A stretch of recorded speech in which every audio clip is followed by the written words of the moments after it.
Hello, welcome back. All right, our last lesson. Oh my God, I can't believe it. Surface area of cylinders. So we have a formula for this, unlike triangular prisms, where you kind of have to figure things out yourself. This is the surface area formula of a cylinder. So when you go to take like the SAT or the ACT, who knows if there will even be any questions on the surface area of cylinders, but they will not give you the formula. So it's good to try to conceptualize things as often as you can. So let's break this down. I went ahead and sketched a little cylinder.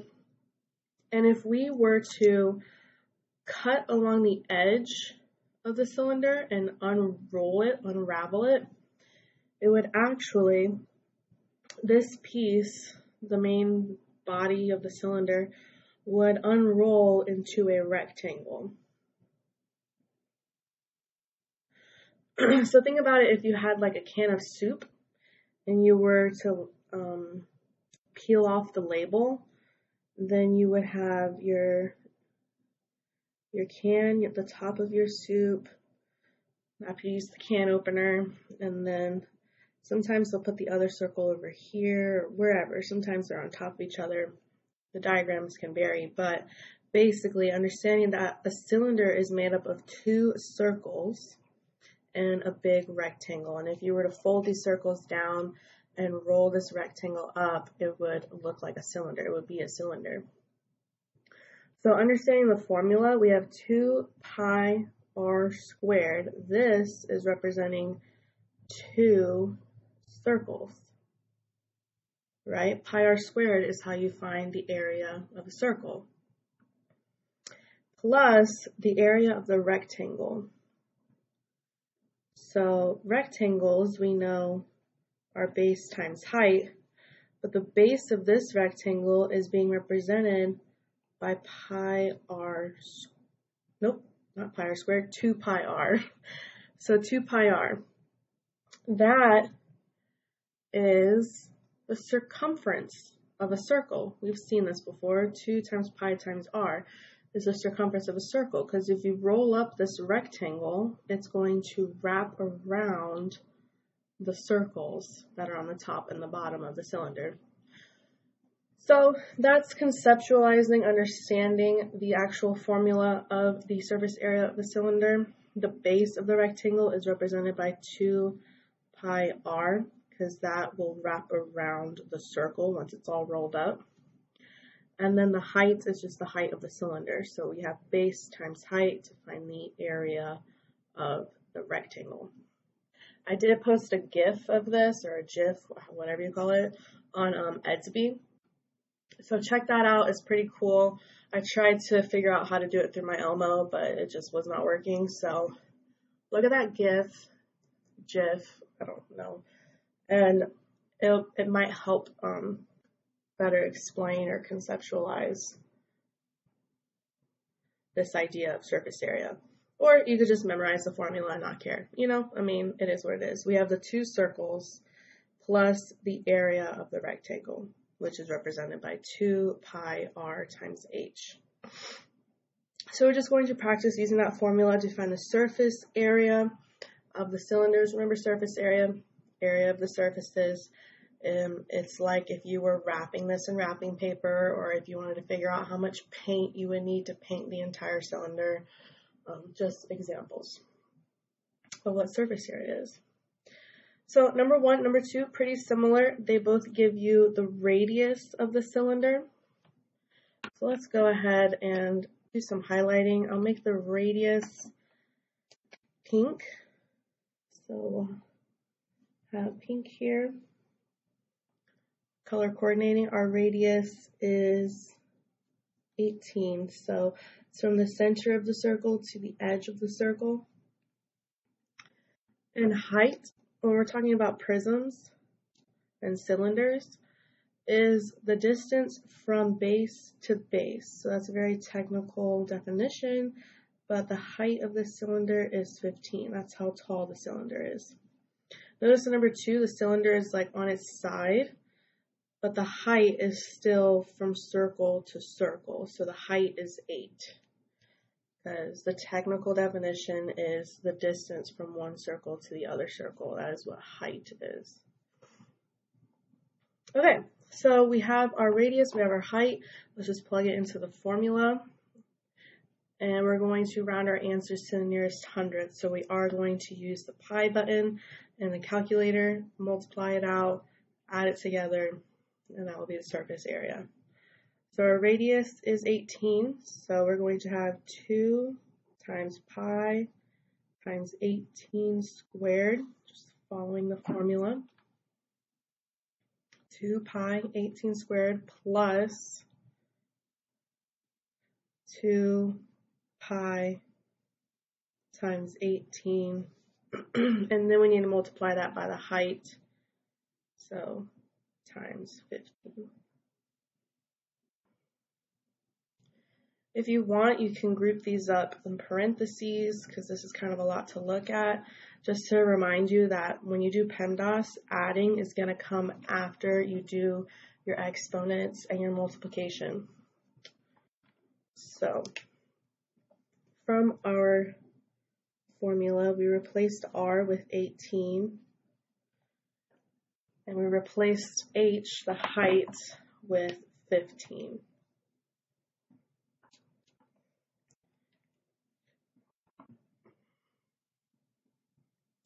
Alright, so now we can just do Pemdas. So if you have a calculator like this, you can just type this entire thing in. If not, you're going to square 18. You get 324. Excuse me. And so we have 2 pi times 324. So I can multiply that by the 2 now. And this is really 648 pi. You can leave it in terms of pi until the very end, or you can convert that to a decimal. I'm going to leave it in terms of pi as long as possible. So all I did was square the 18 and multiply by the 2. So now we're going to add, I'm going to do 2 times 18 times 15. And that gives me 540. So I didn't multiply the pi yet, so I have 540 pi. I would leave it like this and add 648 plus 540, and that would give us 1,188 pi. So you're kind of treating these like terms. So if the direction is said to leave your answers in terms of pi, that's how you would do it. You would multiply all the numbers, leave the pi on the paper.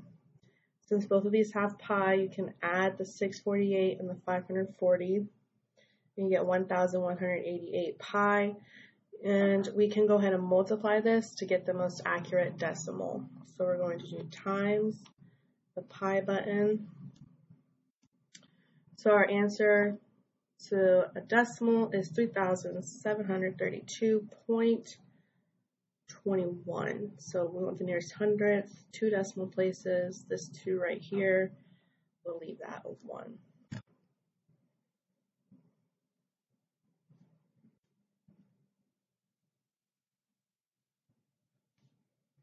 And this is still area, so we have inches squared.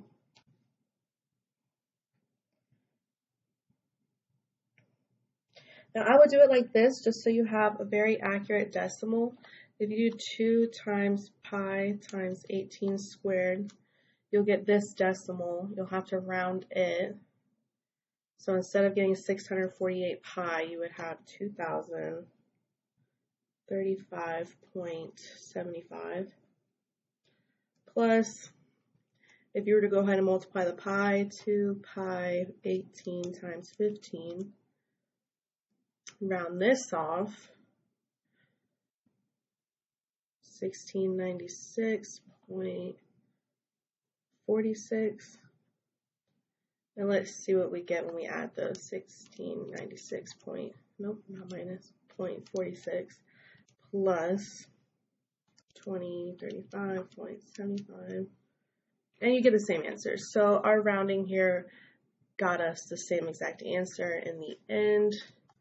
So just keeping in mind the direction said rounding to nearest hundredths, that's what we did for both of these, and then adding them together to get the final answer. So it's up to you if you want to practice doing it in terms of pi or just going ahead and multiplying it and working with decimals. All right, so number 2, very similar to number 1. They give you the radius, they give you the height, plug it in, and practice Pemdas. Number 3, this 13 is going from the edge of the circle through the center to the other edge of the circle. So this 13 is not the radius, it is the diameter. So how do we go from diameter to radius? We just want the amount from the center to the edge. Yeah, we need to divide that by 2 to get the radius. So the radius is going to be 6.5.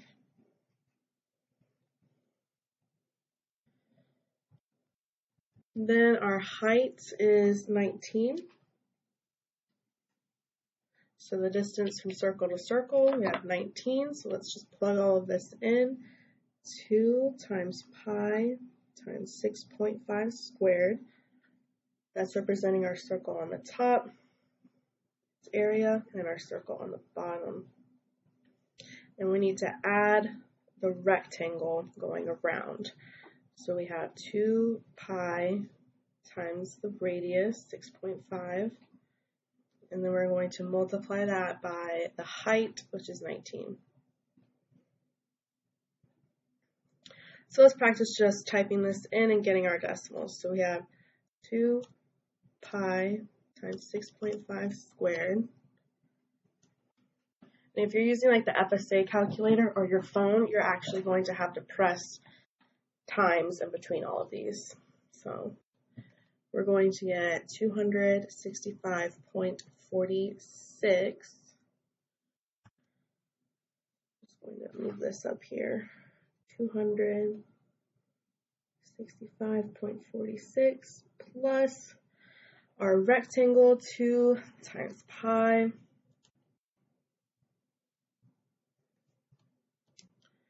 times 6.5 times the height, which is 19.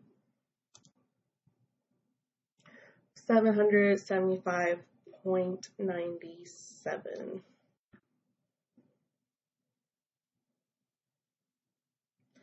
And we rounded those off. Let's add those together. 775 plus 97 plus 265.46. And that is the surface area of the cylinder, 1041.43.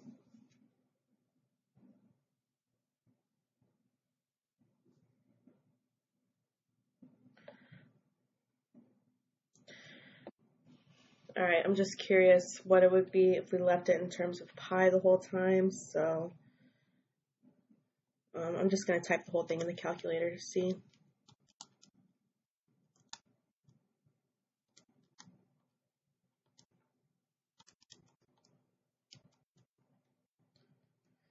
And right here, if you left it in terms of pi and you didn't round until the very end, it would be 0.44. I mean, it's really not a big deal. Hopefully, the FSA wouldn't take off for typing in a 43 instead of 44 if you rounded.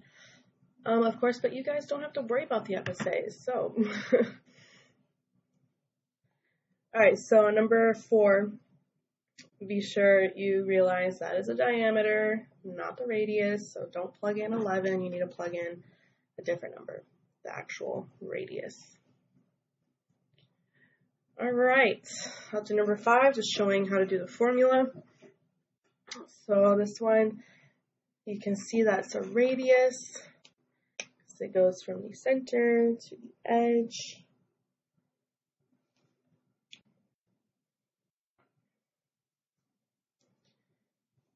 It's funny, now that I'm looking at this, I realize I gave myself all the standing up cylinders and you guys all have all the laying down cylinders. It's weird how I don't notice things like that when I'm on the computer. But it's the same idea, whether it's standing up or laying down, we're just finding the surface area. So the area of the circles plus the area of the rectangles. Apollo. You hear my cat? He's wanting attention. Okay, so we have 2 pi 11 squared plus 2 pi 11 times 26. So 26 was our height of the cylinder, and 11 was the radius.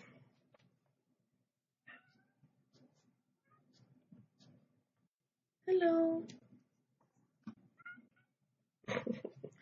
Now he's right by the computer.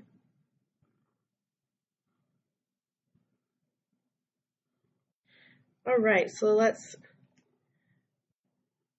type this in the calculator. I hope he doesn't stop my recording. Okay. You want to see him? Okay, if you don't, just skip ahead. But Apollo.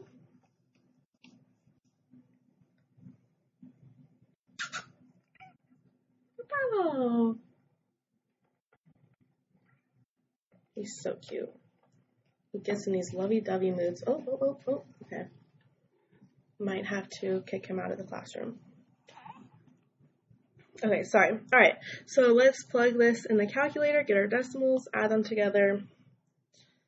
Well, I'll show you in terms of pi again, in case you wanted to see that again. So we have, in terms of pi, we'll do the numbers, 2 times 11 squared, and that is 242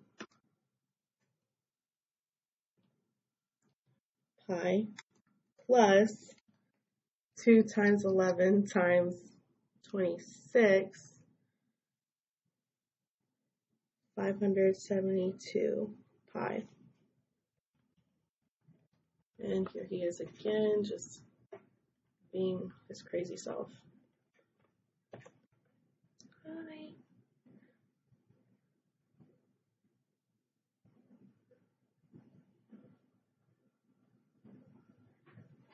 This is my kitty cat.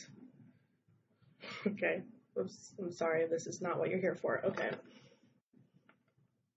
Get his little foot. Oh my god. Okay. I need to get it together. Alright, so I multiplied all the numbers except for the pi's. Left the pi's right here next to the numbers. Let's add these together like terms. So this is 814 pi. That would be the answer in terms of pi. We want a decimal, so I will go ahead and multiply 814 by pi and get 2,557.26 yards squared.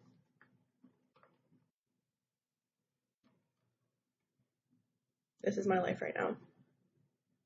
I hope you can still hear me. He's actually laying on the computer. You're crazy. All right, so those are just given a diagram and figuring out the surface area of the cylinder. Let's look at a couple word problems. So there's all sorts of word problems people like to create for surface area, like I said in the past, like wrapping presents, painting a diagram or an object. This one deals with soup cans. So soup cans, of course, are cylinders. And it says a soup can, focusing it, has a height of 4 inches and a 3-inch diameter. Okay, Apollo, you're messing with the computer. How many square inches will be needed for the label of the can? Okay. I know you need attention, but oh my god. Okay, so some things they told us here. 3-inch diameter. So we know that the diameter is 3. And they told us that the height is 4. Okay. I'm sorry. The cat is taking over and it's killing me. Do you see this paw? Oh, adorable. I don't know how to edit videos, so all of this is just staying in, you know? This is life. Okay, so we we want to figure out how much paper, how many square inches will be needed for the label of the can? So that's very specific. Think about the label of the can. What shape, what part of the cylinder will that be?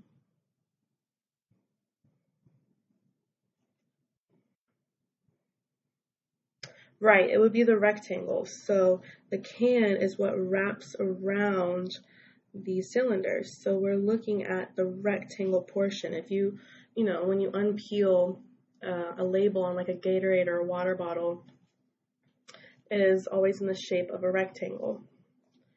So we have the rectangle, which we know is represented by the 2 pi r times the height. That's the area of the rectangle. So all we need to do is change this diameter to radius. So half of 3 is 1.5. And then we need to find the area of the rectangle. So 2 pi times 1.5 times 4. So let's solve that. 2 pi 1.5 times 4. 37.70. So the 9 next to the 9 is going to round the 69 up to 70. 37.70 square inches. All right, that is everything. Number 8 is pretty similar. Now it's a family-sized can of soup, so it's just different dimensions. You're finding the label, so calculate the rectangle. Okay, and I'm just going to give Apollo his moment. If you're here for it, stay.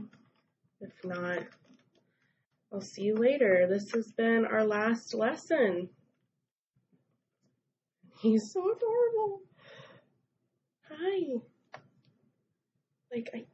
Are you serious? Are you serious right now? All right, you guys, this has been a great year together. I'm sad that we can't end it off together. But, everything happens for a reason, I suppose. Try to stay positive. Reach out if you need anything. And, yeah, it's been good.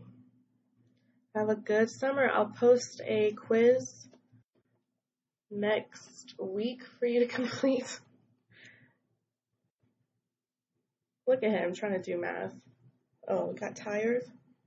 Did you get tired?